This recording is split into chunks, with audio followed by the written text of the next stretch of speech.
ในปัจจุบันการติดต่อสื่อสารกันในองค์กรมีส่วนสำคัญหลายในแต่ละหน้าเวียกและนอกจากนี้แล้วการส่งข้อมูลต่างๆให้กันก็เป็นสิ่งสำคัญเช่นเดียวกันซึ่งมื้อนี้พวกเราจะมานำเสนอเกี่ยวกับระบบอีเมลของกระทรวงศึกษาธิการและกีฬาให้ทุกคนได้ฮู้กันนี่คือหน้าหลักของระบบอีเมลโดยสามารถเข้าผ่าน URL email.moes.edu.la องค์ประกอบหลักของอีเมลประกอบมี Mail Calendar People Task ซึ่งในนี้ทุกท่านจะสามารถรับส่งข้อมูลในรูปแบบการแนบไฟล์เอกสารในรูปแบบต่างๆเช่น Word Excel PowerPoint และอื่นๆและยังสามารถส่งรูปภาพเสียงและวิดีโอได้อีกด้วยในขนาดไฟล์สูงสุดบ่เกิน10เมกะไบต์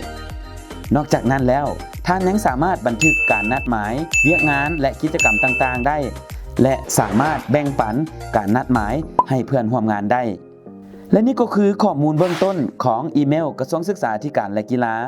สามารถสอบถามข้อมูลเพิ่มเติมได้ที่ศูนย์ ICT หมายเลขโทรศัพท์ 021 262 185